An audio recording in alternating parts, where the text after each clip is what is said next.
Hello everyone, today we're going through all of my pickups for September 2023. We've got a lot of stuff once again throughout a variety of many different systems, so let's go and get started. Just want to mention real quick, the stuff I have on my right is not everything that we have to show. You see the stuff that is lined up horizontally on the shelf behind me? We have to go through that stuff as well too, so I don't know how long this is going to be. I mean, you see the time down below. You know exactly how long this is, but I can guarantee this is going to be a really, really long video. So why don't we just go ahead and get into it? So first thing, I literally just got this in the mail today. It is a signature from Christina V on this art of Shantae.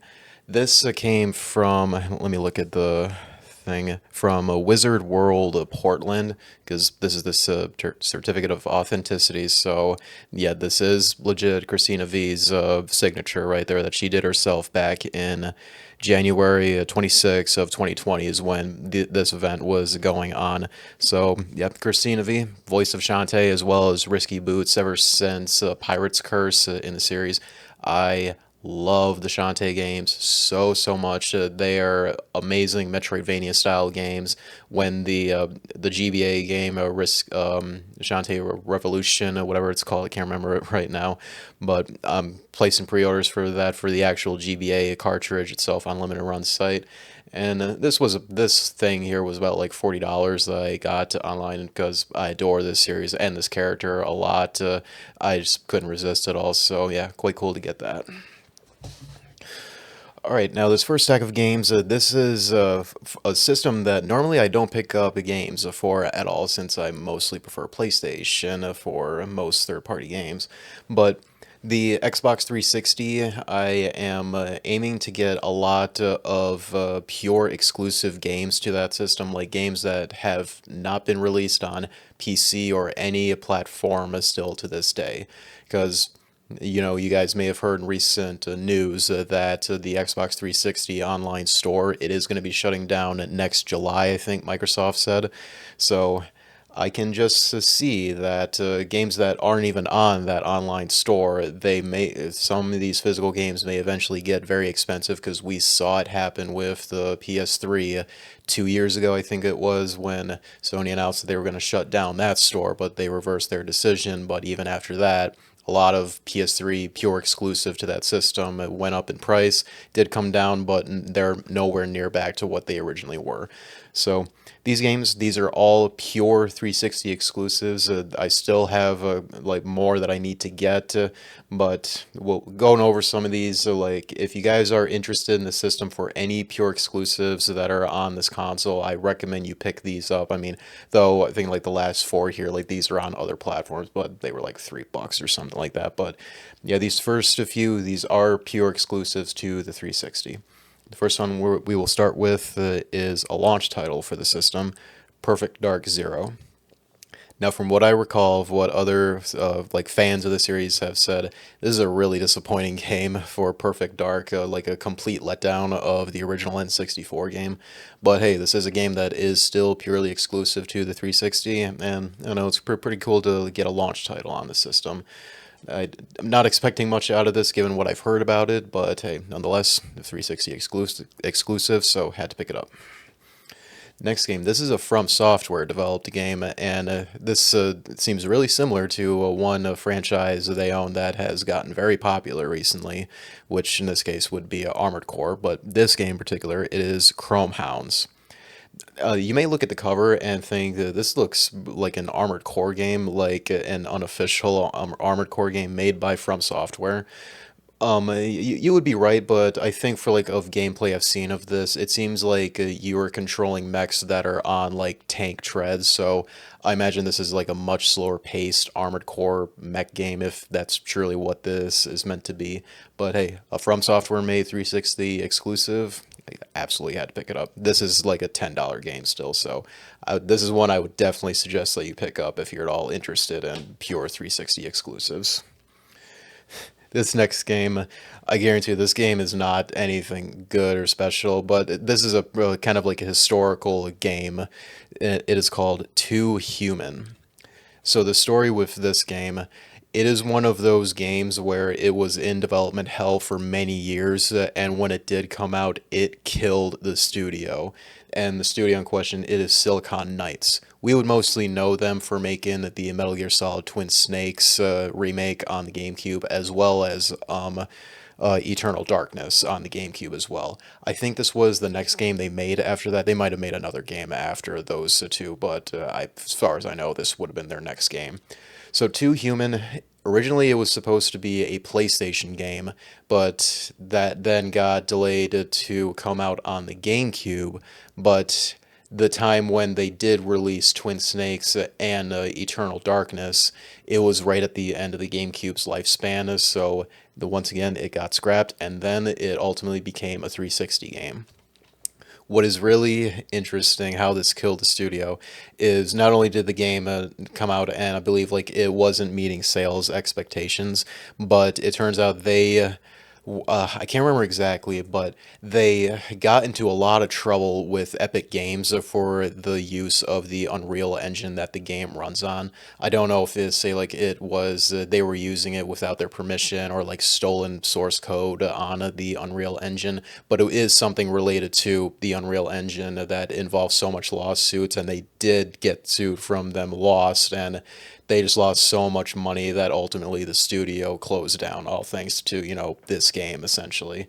Still a 360 exclusive to this day. This is never, ever going to get a re-release on any system, so, hey, pretty cool to go and get this, just for the historical nature of the game for me, and because the game is like a $5 game and nothing special, like I said, but to me, of like the history behind it, it's cool enough to own. Okay, next game is Ninja Gaiden 2. Yeah, this is a Ninja Gaiden game that is still a pure Xbox 360 exclusive. So I saw it for like I think like $10 roundabout. So hence why that I got it. Next game, this is a launch title that also is made by Rareware, same developers of Perfect Dark Zero.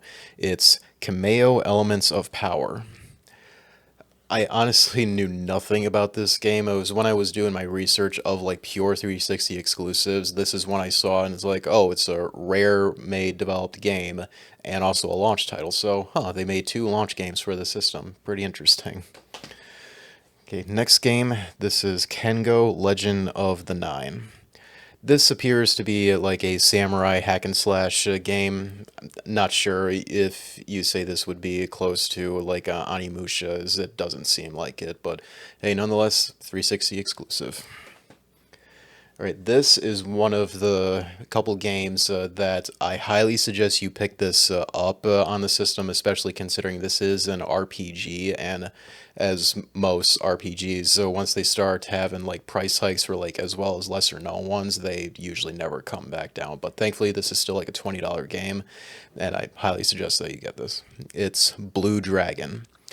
So you guys may recognize this game, that it is made by Hironobu Sakaguchi, the creator of the Final Fantasy franchise, as well as the character design is by Akira Toriyama, who is known for the character designs of Dragon Ball slash Dragon Ball Z and Dragon Quest. And the music is done by Nobuo Uematsu. So pretty big names behind this game right here. So I would definitely suggest you pick this up, especially it's a pure 360 exclusive RPG. Even though I heard like it wasn't anything amazing, but it's still an RPG and I absolutely want to get it. And with that said, there's like two other RPGs that I want to get on 360 that are exclusive to it, and that being Lost Odyssey, which I think was also made by Hironobu Sakaguchi, and the other one is Infinite Undiscovery, if I remember. So for now, just got those off the list. So like I said, if you are thinking about getting some exclusive 360 games, do it right now, because I guarantee you there's going to be a point where these are going to shoot up in value just like that overnight. And the last four 360 games, like these were like exclusive to it, but they've been ported to PC, I'm sure, and re-released on the current Xbox platforms. And these are Gears of War 1, Gears of War 2, Gears of War 3, and Gears of War Judgment. I never heard of Judgment until I saw it in the store when I was just going through all the 360 section. I I haven't played the series yet because I've never had like Xbox consoles. Most, in fact, I still don't own any Xbox systems. But in terms of pure exclusives, I wanted to get those. And for Gears of War, like I'm sure I would rather play these on PC, as I'm sure they're all available on. But just to have a physical copy of it, hey, only on the 360 still. Unless they had like a Xbox One or Series console like physical re-release when they were doing the backwards compatibility thing. I don't know because this is all completely new to me. All right, moving on. Got a stack of Nintendo games here. First few are for the 3DS. Now, I will say these first two games, I did have these, but the time when I traded in my launch 3DS system back then, I put it towards to getting a PlayStation Vita, and I did have these games when I had that original 3DS that I did own, and was just getting these back because they were really, really cheap. As I should mention, the rest of the games that we'll be going through here, for the most part, these were all from Retro Taku Games because this month in September they had essentially a 20% off sale where it was like the store's anniversary, and combine it with on top of their membership, you would get another 10% off, so 20% off of like everything here. Hence why we have a lot of stuff to go through. All right, this first 3DS game, it is Super Mario 3D Land. I mean, what else can be said about this game? This was probably like the first must-have new 3DS game that was coming out in the system's first year. Because all we had was like N64 re-releases, which, yeah, Ocarina of Time was amazing, but, a freshly made from the ground up 3DS game, like this pretty much was the first one to get. Then I believe this next one came out in January the following year in 2012, Mario Kart 7. Don't know what else to say about this. It's Mario Kart. It's a series that, if it exists on a Nintendo platform, it's going to sell a lot and sell a lot of systems as well. So, yeah, that's Mario Kart 7. Next game, this is a launch title. Been meaning to get this for a while, but couldn't find like a good deal on it with the slipcover here. Super Street Fighter 4 3D Edition. Yeah, this, like I said, this was a launch title, and honestly, this was the best launch title for the 3DS back then. The other would be, it would be a Pilot Wings The Resort, which that's what I got when I first picked up my 3DS on launch day. But most people said like Street Fighter was the best thing to get. But as you can see, this does have like a lenticular cover, which is basically like a slip cover over the actual game case here. Very similar to what they did with the Cave Story 3D physical release, which I do also have on my shelf, which I think that's probably my favorite 3DS game, only because Cave Story is one of my favorite games. But yeah, never had this until now, so, and pretty easy version of this game, given that the combos you can do for all the characters, you can just press it on the bottom touchscreen. But hey, a game that had a lenticular cover, I'm always a fan of picking those up, hence why I mainly wanted this. Okay, next game is Ultimate NES Remix. This is a compilation of a bunch of well-known Nintendo NES games, but they've put, say, like, modifiers to it to have, like, to where you need to accomplish, like, certain things to get, like, high scores on stuff. So, kind of a neat idea, but honestly, there's not much replay value to this, but still, like, a Nintendo first-party made thing that they made back then, hence why I wanted to get it. All right, last 3DS game is Epic Mickey Power of Illusion. This is its own separate Epic Mickey game compared to the other two that we got on the Wii and I think the PS3 and 360 back then. This primarily was like a 2D platformer compared to the others was a 3D platformer. I haven't played this though, but given that I heard like the Epic Mickey games prior to this, like they were really, really good, then I believe the same thing could be said about this one, hopefully. All right, next three games. These are all Japanese GameCube games. And typically, most people don't think of the GameCube when you're picking up Japanese titles because, understandably, like it is region locked unless you mod the system. But I think this is a really fun type of system or like region to collect for their games because if you guys know the GameCube, other than Japan, they had like the regular DVD style tall cases essentially. But in Japan, they got the much smaller cases that in a lot of instances they had their own unique artwork compared to ours and Europe, and just the fact that they're in smaller cases was much more fitting for the GameCube, in my opinion. But next one is Soul Calibur 2. I think this was a launch title for the system. I don't remember exactly, or at least it was close to being a launch title, but yeah, really, really cheap and absolutely wanted to get it. Next game is, in Japan, they call it Smash Bros. DX, but we would know this as Super Smash Bros. Melee. So yeah, how about this for like the artwork? I personally like this a lot more compared to whatever the is going on in the artwork of Melee that we got here in the States. But yeah, absolutely had to pick up the Japanese version because this maybe was like $20-$25 roundabout after all my discounts at Retro Taku. But yeah, pretty cool to get this though, just to have the Japanese equivalent of probably the most well-known GameCube game, debatably. And the last one, this is definitely a launch title for the system. It is Luigi's Mansion. Honestly, a total letdown of this box art compared to what we got, because, you know, it's just Luigi in a black void, essentially. But nonetheless, pretty cool to get it, though. So, you see what I mean with, like, how small these cases are compared to the normal DVD size one? And on top of that, you know, slipcover on top of it, and, you know, there's the game with, like, a see-through manual. It's mainly like why I want to get like Japanese versions of all of my North American GameCube games, just the fact of like their unique cases. We did get a taste of these cases only one time here in the States, and that would be the Game Boy Player disc here. Because you see, it's the same exact size as the normal Japanese cases. Same for like the front, it's like the same exact height and everything. And by the way, yeah, for the Game Boy player, here in the States, like it came in like this smaller case, but most people when they find this in stores, if it does have the case, it does not have this slip cover here.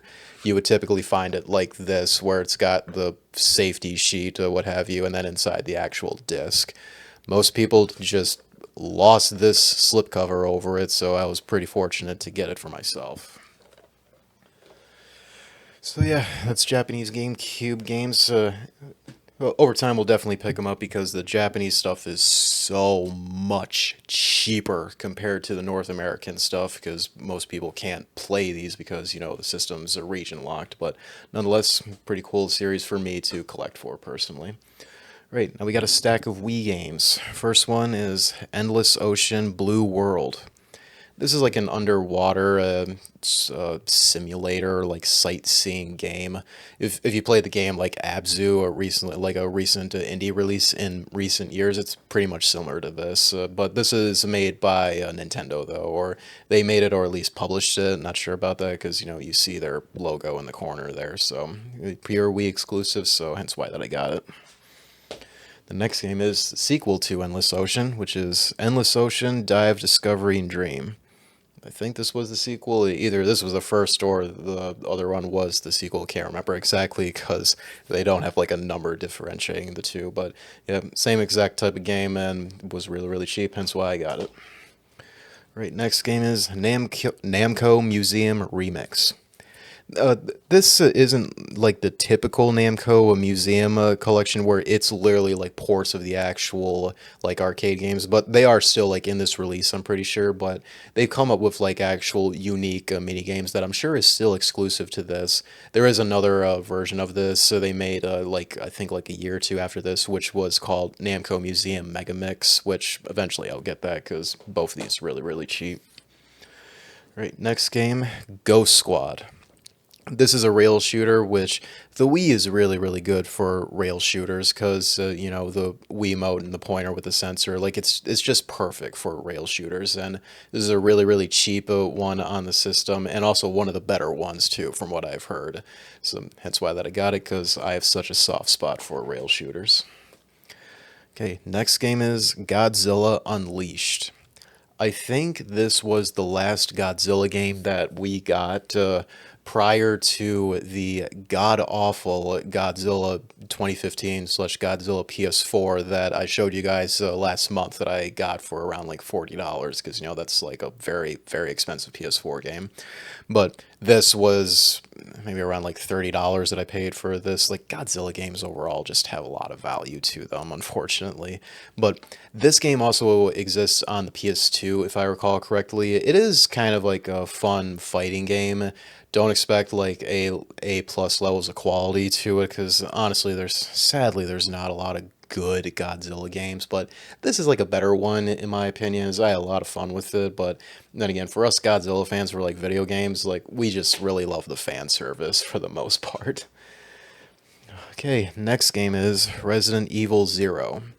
I used to have this on the Wii back then, but I unfortunately like traded my copy in alongside Resident Evil 1 archives on the Wii as well, so just wanted to get this back pretty much. Next game, Monster Hunter 3 or Monster Hunter Try. So I believe they later on did like port this game to the Wii U as like Monster Hunter 3 Ultimate and on the 3DS as well, I believe. And I do think this is the only Monster Hunter game that we got in the States on the Wii. I'm sure Japan probably got plenty more because Monster Hunter typically is much more popular over in Japan. Even though since like World, the series is extremely popular nowadays, but in Japan, oh my god, it's super popular. Right, last Wii game is Battalion Wars 2. I remember playing the first Battalion Wars on the GameCube maybe like a year or two ago, and I remember I did not like it at all. But this is still like a Wii exclusive to this day, and since it is tied to the Advance Wars series, I eventually like want to get like every single game in the series. Hopefully this is better than the first Battalion Wars, or maybe I need to go back and give it more of a chance, but hey, nonetheless, they're like $5, so why not? Plus the discounts at Retro Taku as well. Okay, now two real heavy hitter PS3 games we got. First one being Armored Core for Answer. Now, what most people say for like fans of Armored Core, this is at least top 3 games in the series. Because now I think there's like what 15 or 16 Armored Core games at this point, but for what I played of this, like I can definitely see it because this game is really, really fast. For like the maneuvering your mech or your armored core around, the combat is super fast. And honestly, for mech games or like mech combat games like Armored Core, that is what I would prefer. Is just the combat to be very, very fast. Of how fast you're flying around the air. That's just so awesome to me personally. And the music in this game is like, wow, this is not only is it like really blood pumping music, but like the title menu music, which I think it's called There's Always Someone Moving on the Surface. I like first installed the game and I had to do stuff before I played it, and I was just listening to it in the background as I was doing stuff. I was like, wow, this is like such relaxing music. Like this would be in like a Dark Souls title screen music, and makes sense, you know, because both are made by FromSoftware. But yeah, really, really cool to get this. As I got it like maybe for like $30, $40, because like really, really good deal compared to what it goes for nowadays. I guarantee it's going to come down though in price until like when the hype really dies down for Armored Core, which hopefully soon, but hey, I guarantee you it will happen, and some of these games will hopefully be a little bit cheaper by then. All right, the next PS3 game, I'm so happy to finally own this. Just I could have bought it like, you know, years and years ago, especially it's a series that it's where like I kind of don't care about the prices of some stuff because it's my favorite series ever, but hey, here we are now. Now I finally got it. The Metal Gear Solid Legacy Collection Art Book Bundle. Now, I did have a standard copy of this for years. In fact, when I got my PS3 again back in like 2015, I think it was, this was like one of the first games that I picked up alongside with it because, in my opinion, this for the longest time is the best way to experience the Metal Gear series to this day, because you get Metal Gear, Metal Gear 2 Solid Snake. These two were the original MSX games. Metal Gear Solid VR missions, but they were download codes though, so if you bought this brand new, you would have got those. Metal Gear Solid 2 HD Edition, Metal Gear Solid 3 HD Edition, Metal Gear Solid 4, Metal Gear Solid Peace Walker HD, and the Metal Gear Solid 1 digital graphic novel and Metal Gear Solid 2 digital graphic novel. So you're getting a lot of bang for your buck with this, and especially with this version where it comes with an actual art book that goes through like history of the series, as well as a lot of beautiful artwork that the Japanese got that we didn't for some reason, and it makes me really want to suddenly go for that stuff now.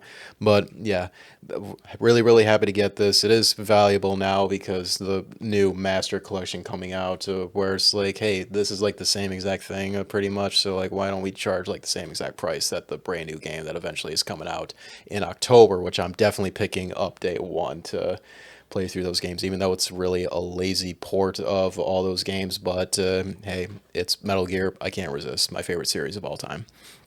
All right, we got a few PS5 games here. First one being Octopath Traveler 2.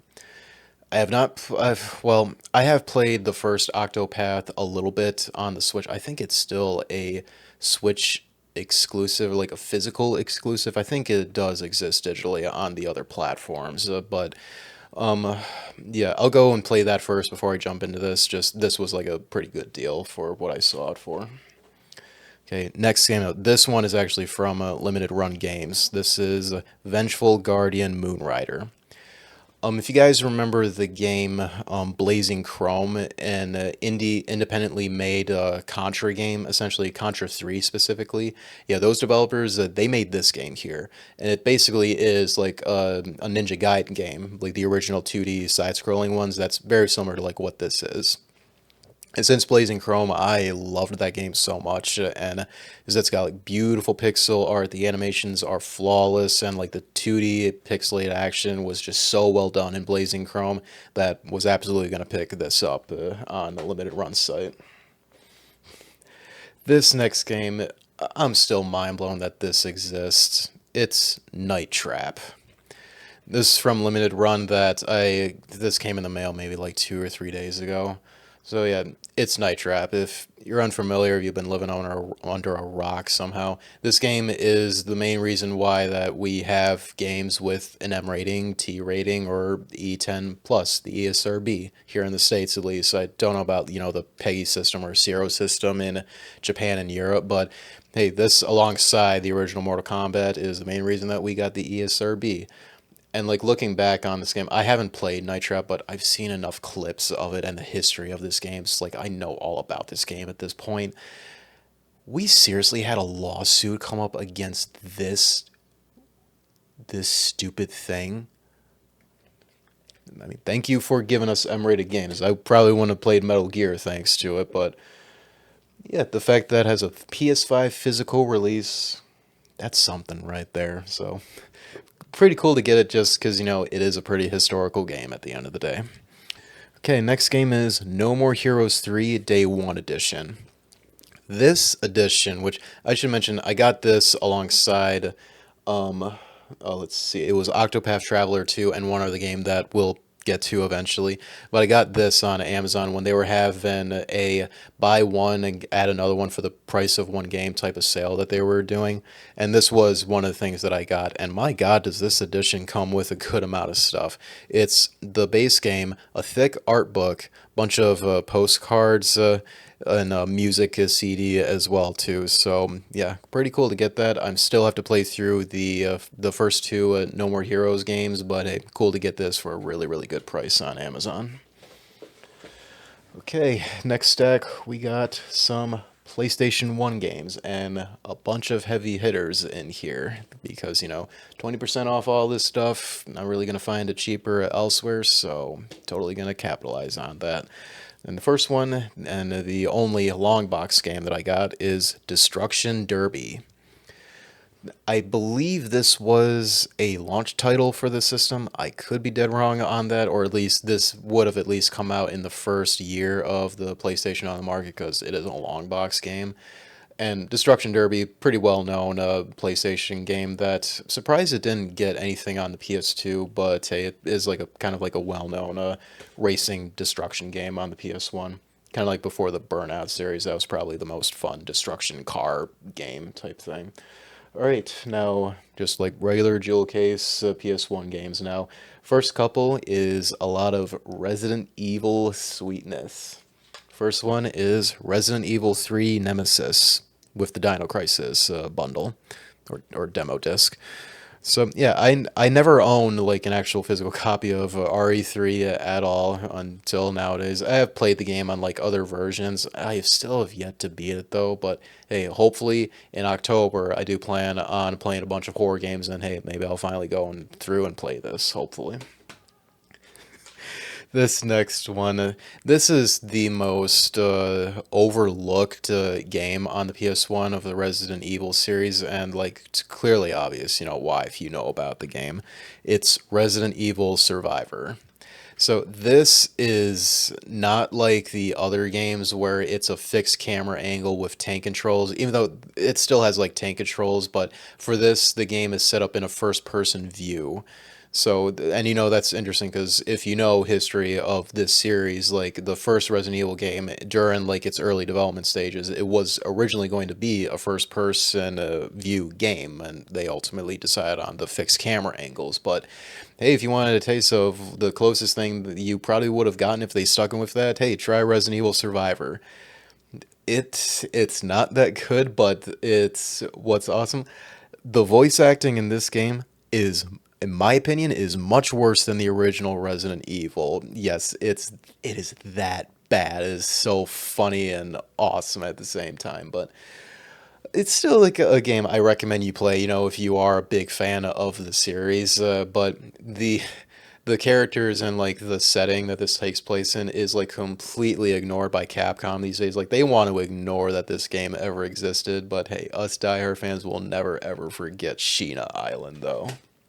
In fact, the only time that they ever did reference anything to Survivor was in a Resident Evil Zero in the intro when talking about stuff that happened prior, and they mentioned Sheena Island, and that's like the closest thing we have ever gotten of like later titles mentioning Survivor.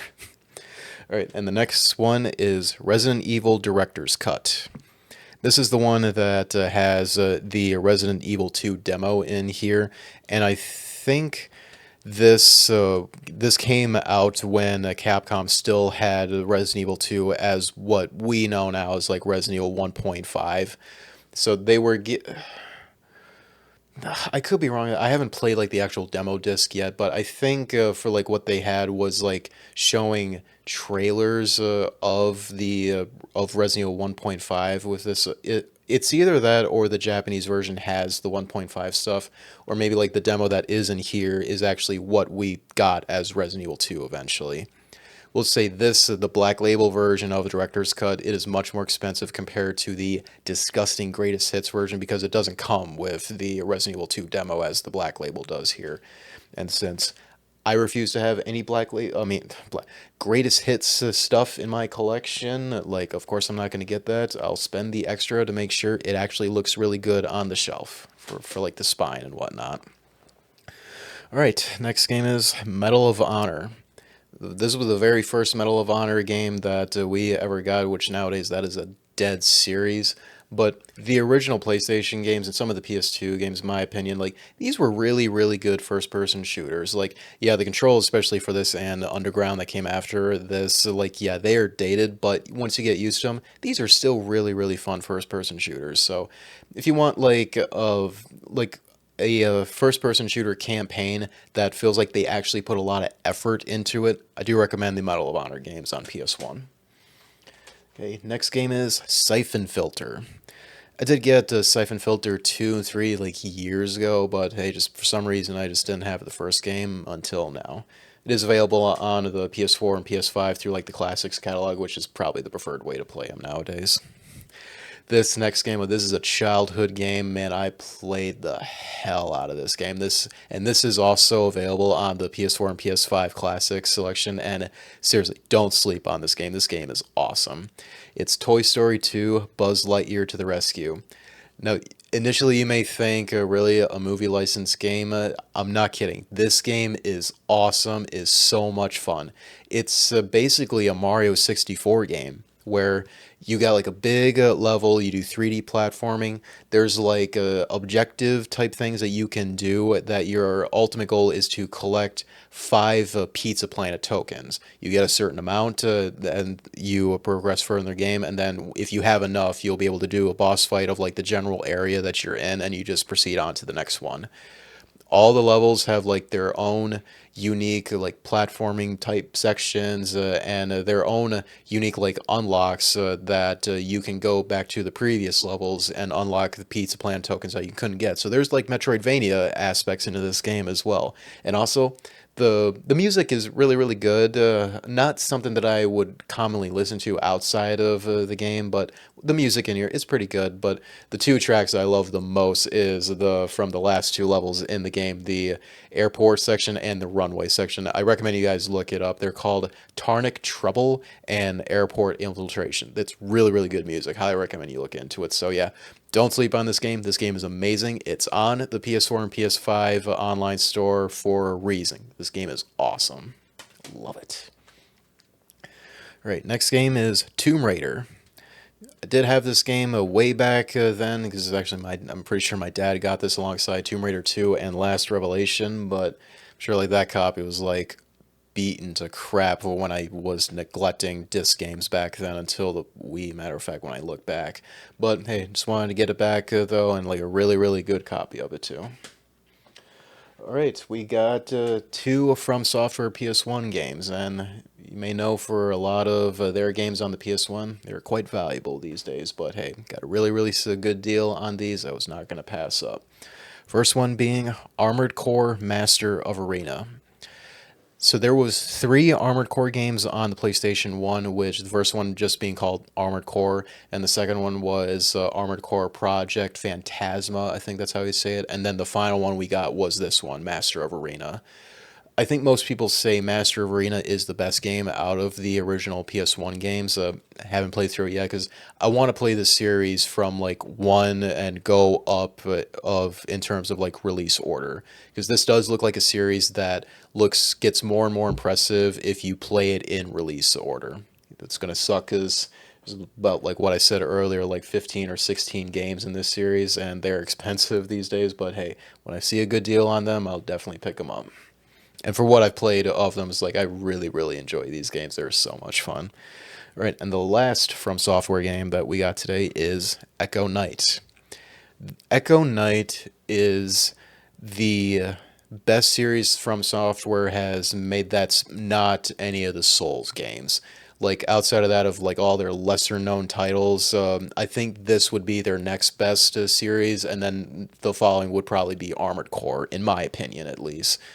For you, maybe like swapped around between Echo Knight and Armored Core, which I totally respect that. But personally, for my taste, I think Echo Knight is the next best series that they have made. You basically play as this guy. I think he's searching for his father. That he ends up getting onto a ship. And keep in mind, this game, the way that these games play is all on a first-person view perspective, and you come across like ghosts, and you have to like help them to pass on while you're learning about about these ghosts of like why like what happened to them, but you're ultimately trying to figure out like what happened to the ship and ultimately find out the whereabouts of your father. I think that's like the main goal that you have in this. So the lore, the story, very, very well done, as From Software is known, especially from the Souls games. So yeah, definitely try this game out if you are a big From Software fan for like the Souls games. Okay, next game. I did have this back then, but just the copy like I don't have anymore, so pretty much just getting this back now, is Crash Bandicoot Warped. This was the third Crash game that we got on the PS1, and honestly, this is the best one out of the original trilogy because of like the level design is just all very well done. Because when you introduce time travel into platformers, like you're of course going to get the most unique and varied level design. Great games, absolutely amazing 3D platformers. That you love platformers in general, do not sleep on the Crash games. The Insane Trilogy on modern platforms, best way to play them nowadays, and the most accessible way to play them as well too. Right, next game and last PS1 game is Legend of Legaia. This is an RPG that I think for like the combat, it's mostly focused on like like timed button presses.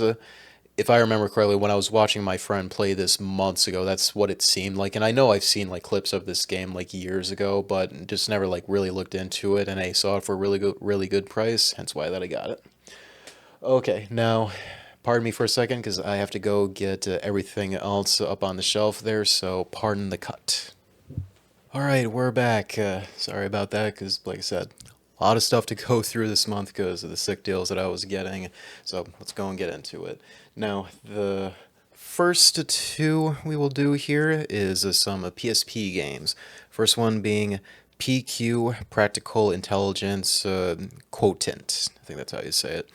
This is a puzzle game where I guess you can compare it to the art style, or like the setting is similar to the game Intelligent Cube if you played that back on the PS1, where it's like a big black gray or grid area, and I think you gotta like push blocks in like certain areas and like solve puzzles and whatnot. I do have the sequel to this that I got like years ago sealed, so yeah, I just wanted to get that because it looks like a really fun puzzle game. And the next game is Disgaea Afternoon of Darkness. Disgaea is another series that I hear plenty about, and it's just a series that I've yet to jump into. But personally, there's like other JRPGs that I would rather play first compared to Disgaea, but really good price that I got it for, hence why that I picked it up. Now, real quick, a big shout out to all of those that have watched up to this point, and you're not just skipping through the timestamps because you want to get through this really fast because you're that impatient. But to mention of what some plans that I have coming up for future content throughout October, I do plan on doing some live streams of a bunch of horror games because it's October. It's the month for horror related entertainment, so I'm definitely going to be playing a lot of horror games for the first time, and I do plan on doing live streams of it. And I will be getting like one other project done, hopefully in like the next by the time like this goes up in the next like 2 days. Hopefully I'll have this big project video coming out. So yes, if you're interested in content like that, please subscribe so you know exactly when my streams are going to start. But I also want to ask you guys, would you prefer that I make a separate channel that is dedicated for the live stream, so you can choose if you want to like subscribe to that and know when I stream, so that way if you just come here just for like pickups or like any other type of videos I do and you don't want to be notified of like a future stream coming up. So do let me know in the comments if you would prefer that, and your shout out to code here if you've still been watching. It is, let's see, 4430 will be your secret call out time in the comments. So thank you to all those that just sit through all of these because, you know, these videos can be really long. Okay, next stack, we got some PS4 games. First one being Secret of Mana. Did play this on PC a little bit, and I remember people like kind of trashing on this version of the game, which for what I played of it, like it's fine, though I haven't played through the original Secret of Mana, but I really do enjoy the game, so I may like go through and play this version of it, possibly. Okay, next game, Dead Rising 2. The Dead Rising series, this is a series that back in its heyday, for especially for like the first two games, like they were really good, and like all the recent titles have just been like complete major disappointments from what I keep hearing from fans of the series. Next game, speaking of, we got Dead Rising 1. I think Dead Rising 1, it is considered to be the best game in the series because of just how completely over the top it was and just how incredibly fun it was at the same time back then. So yeah, this will be like the first time of me jumping into it, hopefully soon, that it just seems like ridiculous amount of fun for the stuff you pull off in that game. Okay, next game, it is Dragon Quest Builders Day 1 Edition. This essentially was like Square Enix's answer to like Minecraft at the time, but I've only played like the Vita version of this years ago, and remember like putting it down because like games like Minecraft, like I don't care for, but I do remember this having more depth to it though compared to Minecraft, hence why that I'll definitely give this another chance, hopefully soon probably. But speaking of, next game is Dragon Quest Builders 2. So like this alongside the first game, just got them for really good deals that, hey, why not? Really cheap alongside everything else, so why not? Okay, next game is Bloodstained Curse of the Moon. Curse of the Moon, it is a retro style, old school Castlevania game. So it's not like the Metroidvania style one where we got as Bloodstained Ritual of the Night, but this came into existence because of the Kickstarter goals, if I remember, for Bloodstained Ritual of the Night, where they were going to, if they got enough funding for it, they were going to make like a spin off a title, which I think this is a prequel to Ritual of the Night.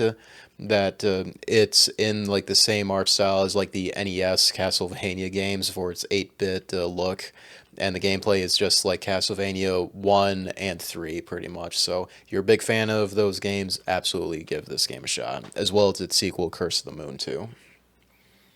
Alright, sorry, this is Curse of the Moon 2 and not the Curse of the Moon 1. Sorry, it helps if you actually read the title. Alright, next game is the Mega Man X Legacy Collection 1 and 2. So this has Mega Man X 1 through 8. Some of the games totally hit and miss. I think like 5 and 6 were considered the weakest, if I do recall, either that or 7 or 8. I played a little bit of Mega Man X1 like years ago, but never finished it, but do plan on going back and playing through the whole series with this release. Okay, next game is Katamari Damacy Reroll. This is a remake of the original Katamari Damacy on the PS2, which you basically play as this tiny little green guy, and you gotta roll up this bundle of stuff until it just becomes really, really big for this god thing that told you to do all this stuff. Really, really fun game because of like the complete unique nature of it. Just keep rolling like this ball up of just stuff and just see how big it gets pretty much. Alright, next game is Time Spinner.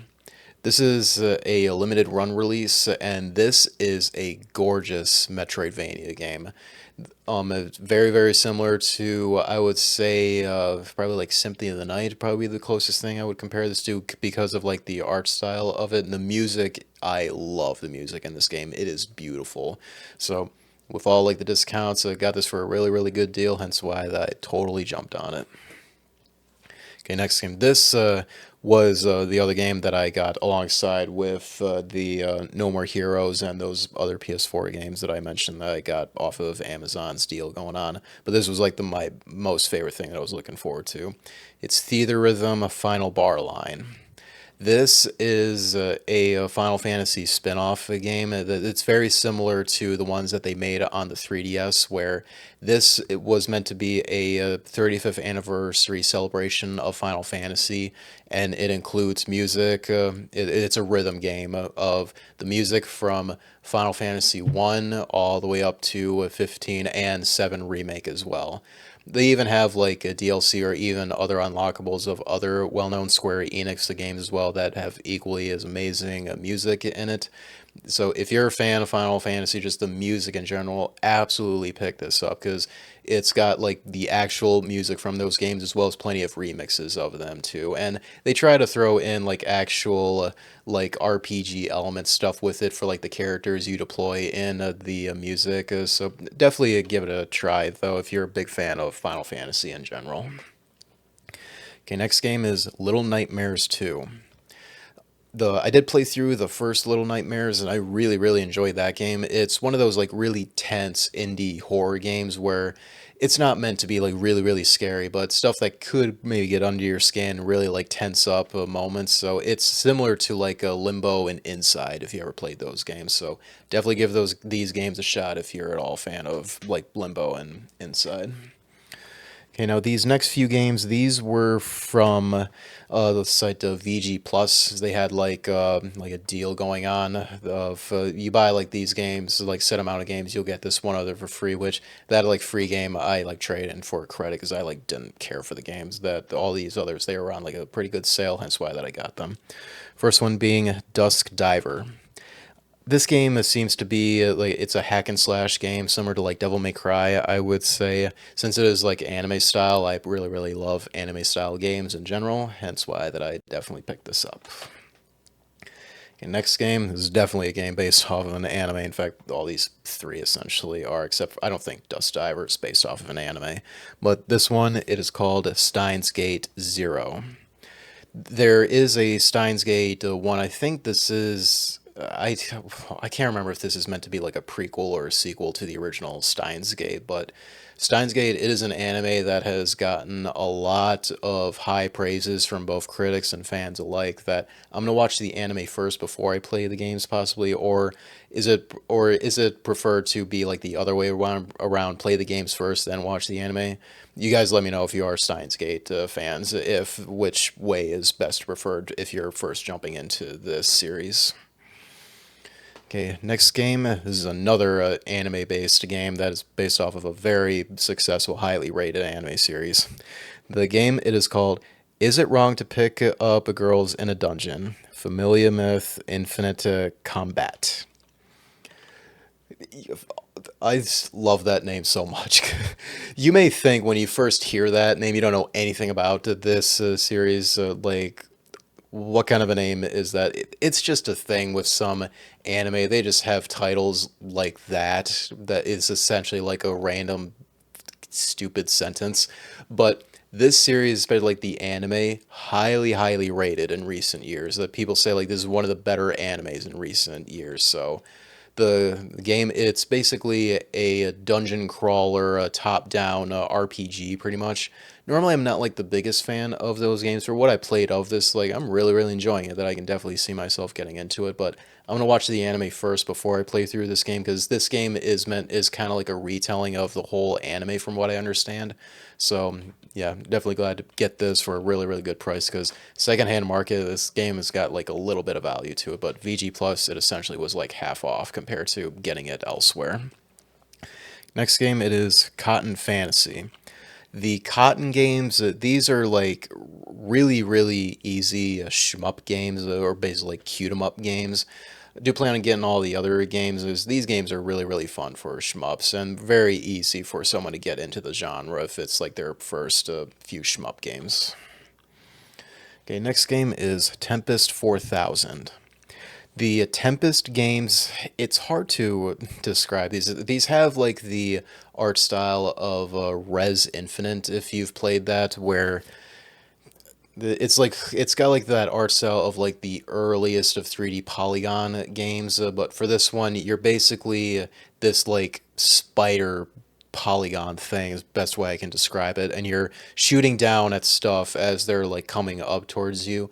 If you've played Ratchet and Clank Up Your Arsenal, the third Ratchet and Clank game on the PS2, if you know that hacking mini game where you were like shooting things down in this like electronic device thing, you were shooting out like these red things, but you were sucking up these green things to complete the puzzle. Think of it kind of like that concept for this, pretty much. So, yeah, if that all appeals to you, do recommend you try out Tempest. Next game, it is Valfaris. This is a 2D pixelated action game. I think it's very similar to Contra. I remember like seeing gameplay of this and like seeing like the first few seconds of it is like, yeah, I can totally get down with this game. Hence why that I go and picked it up. Okay, next game now. I lied last month. This is the last Hot Shots Golf slash Everybody's Golf game that I needed to pick up for the series. And this one being Everybody's Golf for the PS4. So this was the second to last Everybody's Golf game we got. The next one was Everybody's Golf VR, if I remember correctly. So, I mean, you can look at that as like its own separate release, which is basically a VR mode of this game here. But you know, what I played of it, oh my god, still has that very fun arcadey golfing feel with some pretty whack characters in it. That's why that I'm very glad that I got this. One of the very, very few sports games that I actually care about is golf games, and only, Hot Shots Golf slash Everybody's Golf. The other one that I do like enjoy would be Rocket League. Every other sports game can just die in a fire. Okay, last PS4 game we got is Tales of Vesperia Definitive Edition. This is one Tales game that I think this originally was a 360 exclusive, which I do have a copy of that on 360, but hey, this being a definitive edition with all the extra content, if that ever came out, and basically better visuals, like definitely would rather play it on for like this version of the game. All right. Now, the last set of games, these are all some PS2 games, and once again, we got some heavy hitters in here. So first game is Stolen. This game looked like kind of like a Splinter Cell stealth game. For like the little bit of gameplay I saw of it, and primarily of it being like a stealth game, like that interests me a lot with it. It was really, really cheap. So even if it's like not that great, this is like a $3 game from what I remember, so that's why that I got it. Next game is Dead to Rights. I remember seeing this game a lot. This is on like the PS2, Xbox, and the GameCube. And it looks like a really fun third-person shooter and was really, really cheap. That's why that I got it. Okay, and next, so this is a triple pack on the PS2. It is the Hitman Trilogy. I did originally have these games, but what's annoying, it's one of those trilogies on like the PS2 where you take these out and you see like where the UPC code would be right there where my middle finger is. It says part of a set. I saw like my copies of these prior were like that. I didn't have this outer box, and that's how like these sets were. They came in like this outer box, and like all the games were individual. Like when I found that out, that drove my OCD levels through the roof. So I got rid of those copies, and this was like $15 roundabout. Hence why that I got it. I was like a pretty big fan of like these releases, just an outer sleeve with like its own unique artwork of the games, and you have like all the individual games, so with like black label copies. Really, really like these. Do you want to get like plenty of others that I got? Most of them with the Resident Evil, my most favorite, the Metal Gear Essential Collection.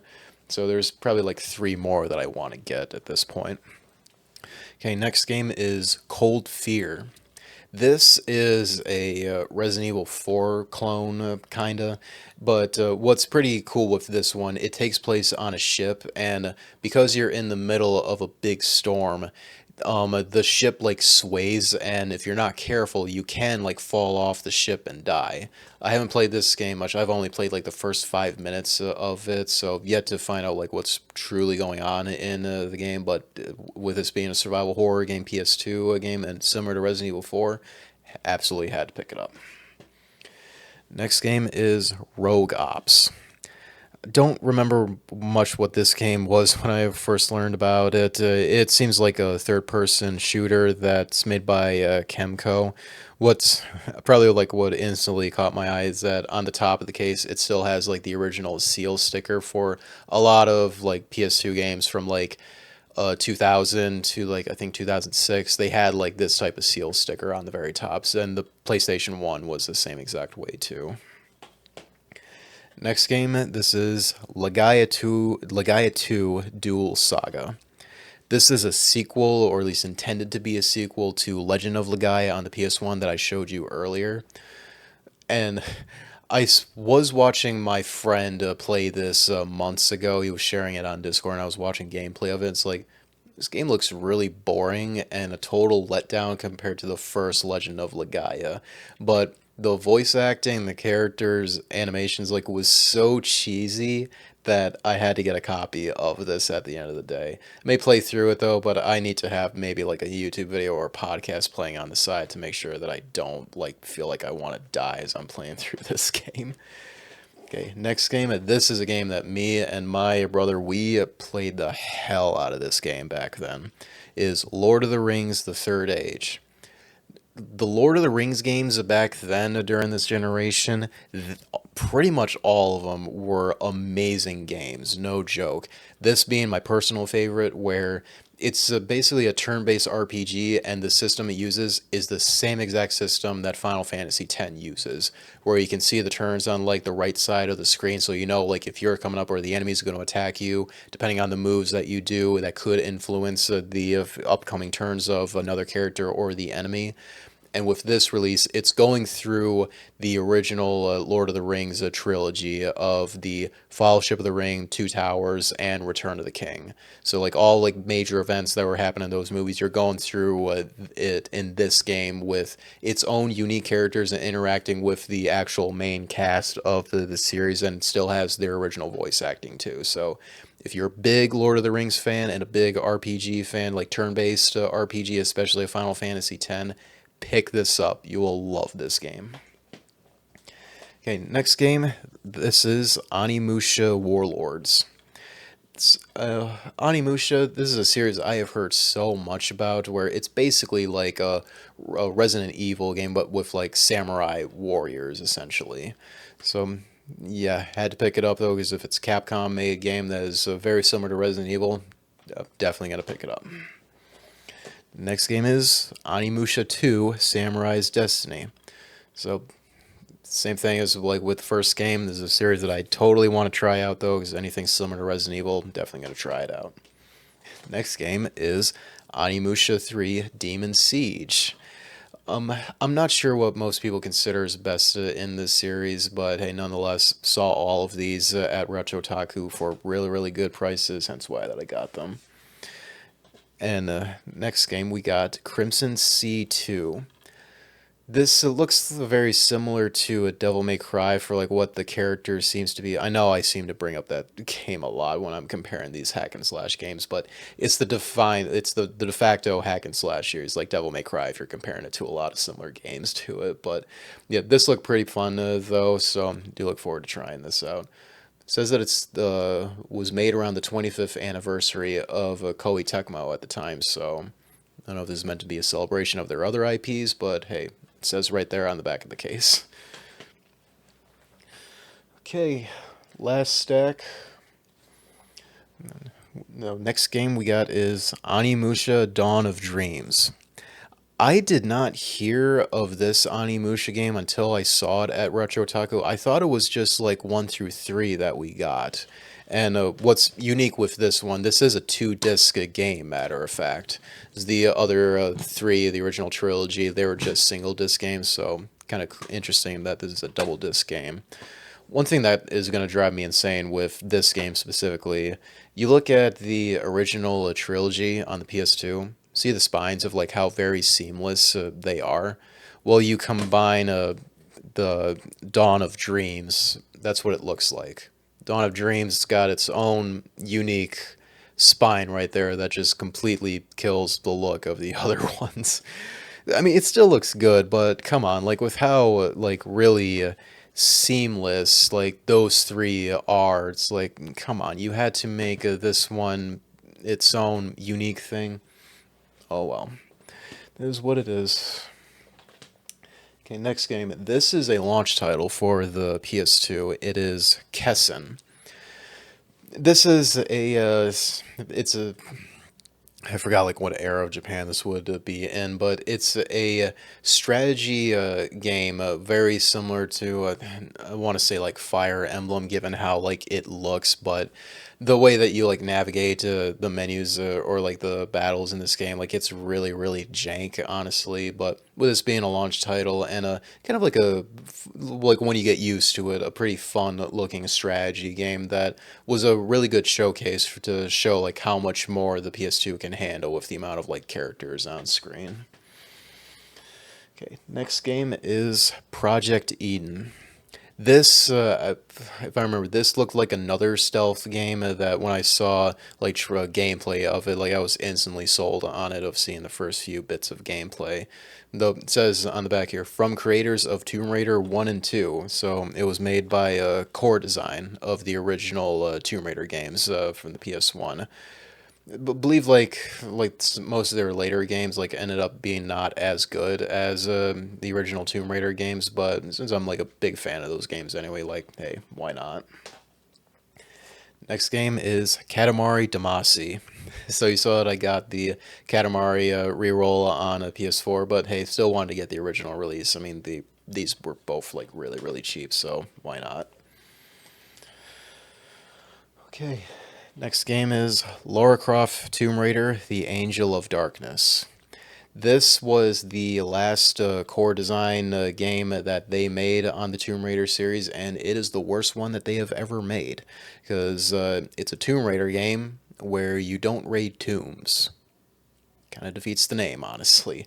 And how like the gameplay was, the camera is awful. The controls were just bad overall. I mean, the original Tomb Raider games, like their controls are really dated by today's standards, but you can get used to them, especially on the original PS1, though, if you give it time. But this one was just a major letdown, though, compared to the previous titles. I mean, ever since like Last Revelation, though some people say like Last Revelation was the start of the end for the original core design games, but this is like what killed it and where we needed like a reboot of this series back then.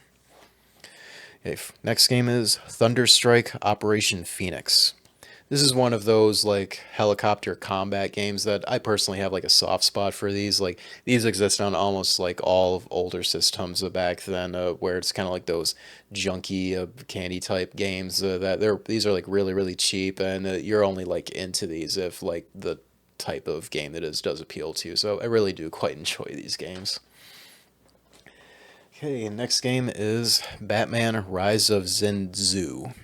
This is a game that's based on the animated Batman series. For like the art style of the characters is very similar to the animated series, and it's a brawler game. So you're going through like waves of enemies, just fighting them off in melee combat, and you can play as Batman, Batgirl, I think Robin, I forgot which version of Robin, and I think Nightwing is in this game as well. So, if you're a fan of like that older style of Batman the Animated Series and you're into brawler games, do pick this up. Next game, this is a quite a heavy hitter for the system. I'm glad to finally get this. Fatal Frame 2 Crimson Butterfly. The Fatal Frame series, I still feel like this is like such an overlooked horror game series that was really in its prime back on the PS2. No, this is the only one that I got on the PS2. I do want to get to the first game and the third game, but hey, for now, got the second game, which most people consider this is the best Fatal Frame game out of all 5 games that we've gotten, or 6 if you want to include the weird 3DS spin-off game. But very glad to get the one that most people consider to be the best. Okay, next game is Time Splitters Future Perfect. This is the third Time Splitter games we got in this series, and most people consider this is the best game in the Time Splitters trilogy. And like since then, we have not gotten a new game in the series since then. And I believe like all 3 of these games, they were made by ex-Rare developers, that people that worked on the original GoldenEye and Perfect Dark. So if you're into those types of games, probably give this series a look. Next game is Time Splitters 2. So the second game in the series of Time Splitters here, I have not played any of these games, but looking at the gameplay of it and knowing like who made them, like this is a series that does interest me. Next game is Killzone 1. This is the first entry that we got in the Killzone series, and this is a game that was definitely cool when it first came out, but nowadays it is really rough to go back to because of the controls of how used we are to modern first-person shooters for how they play with ADS controls, and this one is really dated in that regard, but still pretty cool to get since, was like a well-known PlayStation franchise that is so dead these days ever since Shadowfall on the PS4, which was a launch title for that system. Okay, next game is Hot Shots Golf 4. This was the second Hot Shots Golf game that we got. The other one we got was Hot Shots Golf 3, which that's the one that I played back then. I never played 4 here, so yeah, do look forward to giving this a shot here. So I'm sorry if I lied once again that I believe I got this first before Everybody's Golf on PS4, but yeah, I swear, I do have every single Hot Shots Golf name now, physically at least. Okay, now, last 3 games, these are launch titles for the PS2. The first one being Orphan Shion of Sorcery. This is an RPG game, which, by the way, I don't know if you know about the PS2, it had 4 different RPGs on launch. How about that?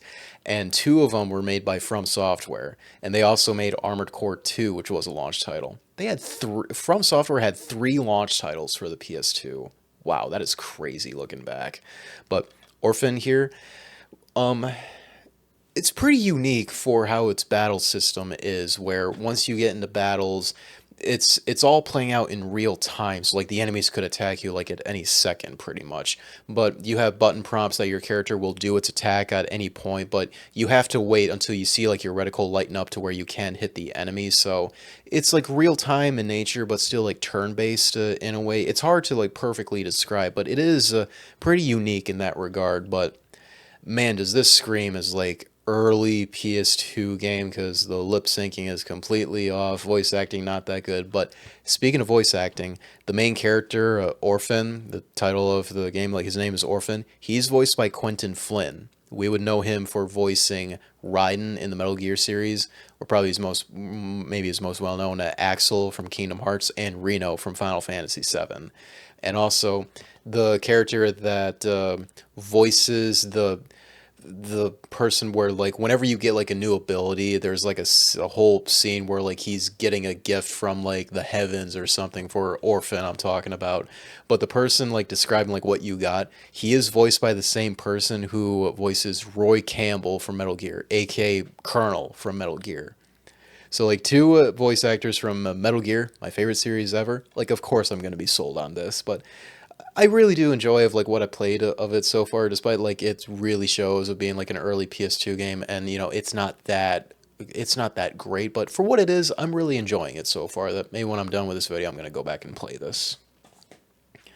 Okay, next game is Time Splitters 1. So yeah, this was a launch title, and this was a really, I'd say this was like a good first-person shooter launch title for the system. Another one that was on the system was an Unreal Tournament game, but I think this was like the best first-person shooter launch title. You know, I've been wanting to like talk about the PS2 of like how probably like an amazing launch it had for the amount of games it had, though. But hey, that's a topic for another day. All right, the last launch title that we got to here is Fantavision. This is the only game that Sony themselves made for the PlayStation 2 on launch, or at least like they published it. Not sure like they actually made it, but you know you see the Sony Computer Entertainment logo there in the corner.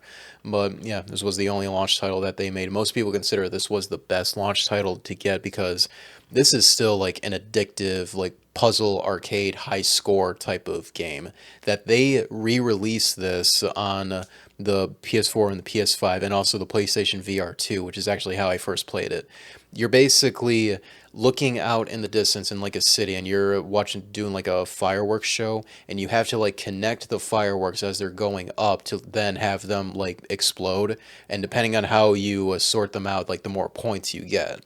It's really, really addicting. I never thought it would be like that, like fun, but it's really, really enjoyable. So it's a launch PS2 title, stood the test of time that it now exists on the PSVR 2. That's something right there. Now, here's a little interesting fact about some of these launch PS2 games. Like, sorry to like go on this, but I did like just learn about this. So as I said, this was a launch PS2 game as well as like the other ones that I mentioned. These games, they have like their own unique cases. So you know, for like most PS2 games that we're mostly familiar with, oh, as this game disc was falling out, you'll see that they have the iconic memory card holder right here. Well, what if I told you that there was a different type of case prior to this, though, on the PS2 for launch titles?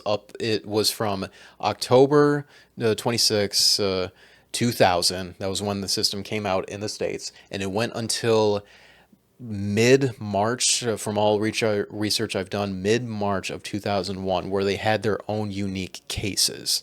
And the way you can, from all the research I've done, the way that you can tell that they have their own cases is you'll see that the ESRB logo is much smaller compared to like the later ones that we got. See that it's the Thunderstrike, it's like bigger than Fantavisions here. Like, yeah, that lets you know this was a really early PS2 game. And another thing to tell, you'll see the UPC code is in the top left of the case compared to like every other PS2 game where you'll see it's in the bottom left here. So that's a way you can tell if like this was a really early PS2 game. But the biggest thing to tell that it's a unique case, that I should have mentioned this first, it's missing the memory card holder and the spindle. It's like it's one that splits horizontally. Like this looks like a really generic DVD case, but no, this was the case, the type of case that early like launch title PS2 games and up until March 2001 used. Did not know that. Did not know there was something prior to the memory card holder cases that we all knew about. So that blew my mind. Then that made me look through other PS2 games I had that were launched at that time, and they did not have those cases. And yet, all the research I've done, those cases were the ones that they came with originally when you bought them brand new. So, yeah, that's interesting, isn't it? So, yeah. Sorry to go on that, but that was just something that really blew my mind when I figured that out. And all the games that like didn't have those original cases, like I've since got replacements for those. So yeah, the collection has all their original cases now, supposedly, you know. All right. Last thing we got here to end this video off is the Persona 3 limited edition. This is not a Persona FES. This was just base Persona 3, where it comes with a standard copy of the game, but the back is its own like artwork, pretty much, and like the actual back of the case, it's on like the back of the collector's edition box here. And it also came with an art book and I think a soundtrack CD. Yep, a soundtrack CD is at the very end of this art book as well. So you could say, getting pretty hyped for Persona 3 Reload coming out early next year. And recently, limited run, they put up pre-orders for the Persona 3 Portable physical release on their store that I'm gonna be buying the collector's edition of that. So, oh my god, spending so much money on like Persona once again. But I want every single physical release of this series, as I love Persona so much, as I'm sure you guys have heard if you followed me. So yeah, that will do it for this month's pickups. Hope you guys enjoyed it. And looking at the time, this is definitely the longest one I have ever done, but appreciate all of you sticking through till the end. So do subscribe if you want to see more videos like this in the future. Until then, guys, I will see you next time.